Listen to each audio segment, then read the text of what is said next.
की सरकार है तो चोर चोर बोलेगा, एक दूसरे का सपोर्ट लेगा। जो अपना परिवार नहीं संभाल पाया वो देश क्या संभालेगा? जो देश की यहाँ पर जनता बैठी हुई है उन लोगों को कहते हैं कि आज बड़े शर्म की बात है कि लाखों माँ बाप, परिवार और बच्चों का भविष्य अधर में है। इस भाजपा सरकार के एनटीए के चीफ कहते हैं कि भैया हमसे गलती होगी। नमस्कार दोस्तों, मैं हूं आपका दोस्त खबर तक से। आपको जानकारी के लिए बता दूं कि मैं किसी पार्टी, विपक्ष या किसी संगठन का आदमी नहीं हूं। मैं भी आपकी तरह इस देश का एक जागरूक और आम नागरिक हूं। मेरा काम है सच की आवाज उठाना, उसे आप तक पहुंचाना और जरूरत पड़ने पर सरकार से सवाल करना, क्योंकि लोकतंत्र में सवाल करना हमारा अधिकार है और सच जानना आपका। तो अगर आप भी चाहते हैं कि सही खबर आप तक पहुंचे तो जल्दी से हमारे खबर तक चैनल को सब्सक्राइब करें और हमारे इस परिवार का हिस्सा बने।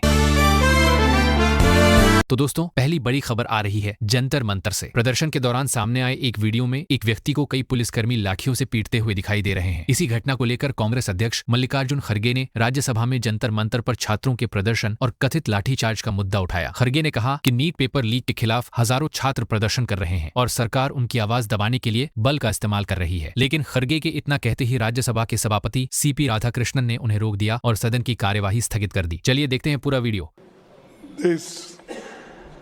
Paper leak and NEET examination घोटाला and नो चंदा चोरी तो है ही है, सब उसके समर्थक उधर बैठे हैं। लेकिन सर ये स्टूडेंट का मामला है, ये स्टूडेंट का मामला है जो लाखों बच्चों की जो भविष्य है उनके भविष्य के बारे में मैं बात कर रहा हूं। और उसके लिए आज यहाँ जंतर मंतर पे हजारों बच्चे वहां पर आए हैं, वहां लाठी चार्ज हो गया है।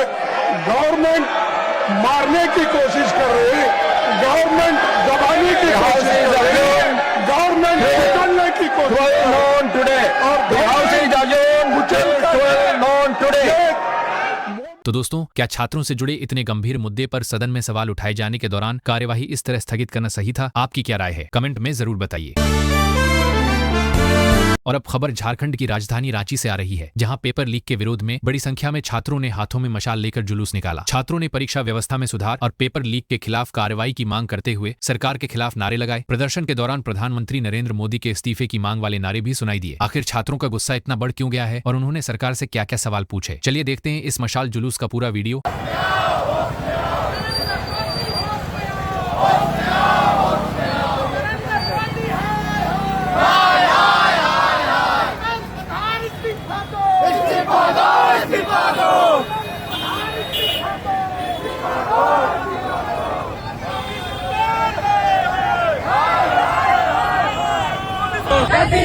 गद्दी छोड़ो, चमरा लिंडा इस्तीफा दो,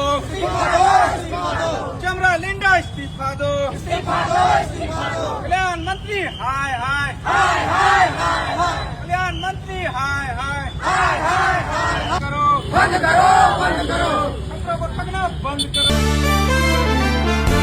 अगली खबर सुनकर शायद हर छात्र का खून खौल उठेगा। पेपर लीक के बाद दोबारा परीक्षा हुई। छात्रों ने दिन रात मेहनत की और उम्मीद की कि इस बार उन्हें न्याय मिलेगा, लेकिन नतीजे सामने आते ही कई छात्रों को एक और बड़ा झटका लगा। कुछ छात्रों ने उत्तर पत्रक में गड़बड़ी और बदलाव के गंभीर आरोप लगाए हैं। इसके बाद छात्रों में एक बार फिर सरकार के खिलाफ गुस्सा देखने को मिल रहा है। इस मुद्दे पर अरविंद केजरीवाल ने भी आवाज उठाई है। आखिर छात्रों का क्या कहना है और अरविंद केजरीवाल ने सरकार से कौन से सवाल पूछे? चलिए देखते हैं।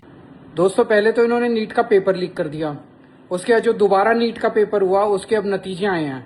नतीजों में इतने बड़े स्तर के ऊपर गड़बड़ निकल के आ रही है, इतने बड़े स्तर के ऊपर गड़बड़ निकल के आ रही है उसकी इवैल्यूएशन के अंदर। बहुत सारे बच्चे हैं जिन्होंने आरोप लगाए हैं कि उनकी जो OMR शीट है, OMR शीट है जिस शीट के ऊपर आप अपने आंसर्स भरते हो, वो OMR शीट बदल दी गई है, किसी और स्टूडेंट की किसी और स्टूडेंट में डाल दी गई है। जिनकी OMR शीट सही भी आई है, OMR शीट के हिसाब से जो उनके नंबर बनते हैं, फाइनली उनके नंबर बिल्कुल ही अलग दिखा रखे हैं। तो बच्चे इतने ज्यादा स्ट्रेस के अंदर हैं, जो आई थी, जो आंसर्स सरकार ने बताए थे उससे जब कंपेयर की, और इनकम्पिटेंट सरकार है आप लोगों की। मैंने 16 को रात में चेक किया तो 710 था। अच्छा। और फिर मैंने वही रिजल्ट जब सुबह चेक किया एक बार कंफर्मेशन के लिए तो वो 155 हो गया है। तो इसको देखने के बाद आपने क्या किया?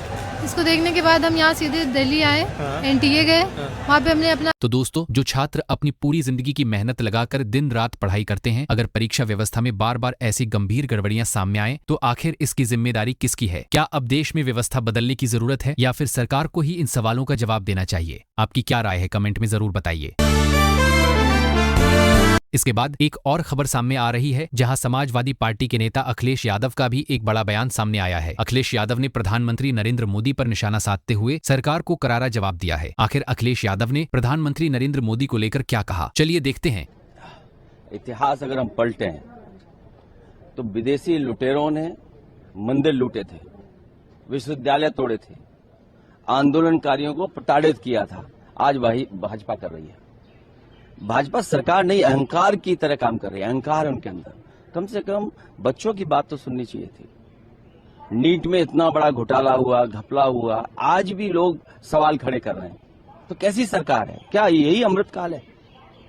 और अब सबसे चौंकाने वाली खबर सामने आ रही है। कहा जा रहा है कि जो लोग कल तक भाजपा के कट्टर समर्थक हुआ करते थे, आज वही लोग भाजपा और सरकार के खिलाफ खड़े नजर आ रहे हैं। आखिर ऐसा क्या हुआ कि इन लोगों ने अपनी ही पसंदीदा पार्टी से सवाल पूछना शुरू कर दिया, और क्यों अब ये लोग सरकार के खिलाफ आवाज उठा रहे हैं? चलिए देखते हैं आखिर पूरा मामला क्या है और ये लोग भाजपा के खिलाफ क्यों खड़े हुए हैं। मैं कह रहा हूँ ऐसा कट्टर अंधभक्त था ना, मैं ऐसा कट्टर अंधभक्त था। मैं खुद बता रहा हूँ भाई, मैं लास्ट बीजेपी का प्रॉपर भाई, मैं लास्ट ईयर मेरे को थोड़ा बहुत समझ में आया। बिकॉज अब मैं भी बताता हूँ कैसे, क्योंकि जब ना मिडिल क्लास का क्या होता है, मिडिल क्लास तब जगता है जब उसके घर तक दिक्कत आती है। समझ रहे हो? अब जैसे कि पेट्रोल में दिक्कत, मुझे बाइक लेनी थी, मुझे पता लगा भाई E20 से बाइक से में दिक्कत आ रही है पेट्रोल से। भाई मेरे को पता लगा अरे ये तो दिक्कत मेरे तक आ गई है यार, अब तो मुझे जगना पड़ेगा। समझ रहे हो? तब मैं जगा। बीजेपी का कर्मठ कार्यकर्ता हूँ। पहले अंधभक्त था, अब अंधभक्त छोड़ दिया मैंने, गोबर खाना बंद कर दिया। कहाँ से आए हैं? मैं यही कनाट प्लेस ए ब्लॉक में रहता हूँ। भाई साहब 15,000 रुपए किराया देना पड़ता है, 5,000 3,000 रुपए बिजली का बिल और 3,000 रुपए पानी का। कहाँ से आएगा पैसा? कहाँ से आएगा बताओ? मैं इतना बड़ा फैन था मोदी का। मोदी के फैन थे, अब बहुत बड़ा। अब क्या हो?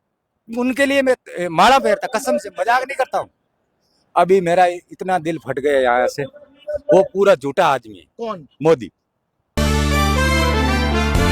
अगली बड़ी खबर उत्तर प्रदेश से आ रही है, जहां योगी आदित्यनाथ सरकार की कार्रवाई को लेकर मोहम्मद अली जौहर यूनिवर्सिटी पर बड़ा विवाद खड़ा हो गया है। रामपुर विकास प्राधिकरण ने यूनिवर्सिटी की 40 में से 38 इमारतों को कथित तौर पर बिना मंजूरी के बना हुआ बताते हुए उन्हें हटाने का आदेश दिया है। सरकार का कहना है कि यह कार्रवाई नियमों के उल्लंघन को लेकर की जा रही है, लेकिन दूसरी तरफ कुछ लोगों का आरोप है कि यह कार्रवाई इसलिए की जा रही है क्योंकि यह एक मुस्लिम यूनिवर्सिटी है। इसी मुद्दे पर एक पंजाबी व्यक्ति ने सरकार को करारा जवाब दिया। चलिए देखते हैं उनका पूरा बयान। मनोवादी सोच है, वो नहीं चाहती कि यहाँ से इल्म लेकर गरीब का बच्चा, अकलियत का बच्चा, दलित का बच्चा, पिछड़े का बच्चा पढ़कर कहीं बड़ी कुर्सी पर बैठ जाए। इसलिए इस देश की सरकार ऐसी संस्थाओं पे हमला कर रही है। इसको किसी कीमत पर हिंदुस्तान की इस संस्थान को राजनीतिक चश्मे से और राजनीतिक धार्मिक चश्मे से नहीं देखा जाना चाहिए। ये एक मंदिर है, इस मंदिर के ऊपर हमला हुआ तो इससे अगर एक ईंट को भी हटाने की कोशिश हुई तो उसको बर्दाश्त नहीं किया जाएगा। जो भी पार्टी का निर्देश होगा और जो हिंदुस्तान का आवाम के खिलाफ अगर ऐसी साजिश होगी, उस साजिश को, सरकार के ऐसे अधिकारी की साजिश को किसी भी कीमत पर बर्दाश्त नहीं करने के लिए आज हम यहाँ पहुंचे। बड़ी खबर दिल्ली से आ रही है, जहां जंतर मंतर पर चल रहा प्रदर्शन अब संसद मार्ग तक पहुंचने वाला था। हाथों में तिरंगा और आंखों में गुस्सा लिए बड़ी संख्या में युवा संसद की ओर बढ़ रहे थे, लेकिन संसद के पास सुरक्षा व्यवस्था अचानक कड़ी कर दी गई और प्रदर्शनकारियों को आगे बढ़ने से रोक दिया गया। इसी दौरान पुलिस की कार्रवाई और आंसू गैस के इस्तेमाल का दावा भी सामने आया है। वहीं संसद के आसपास हथियारों के साथ सुरक्षा कर्मियों की तैनाती का एक वीडियो भी सोशल मीडिया पर सामने आया है। सबसे पहले आप यह वीडियो देखिए।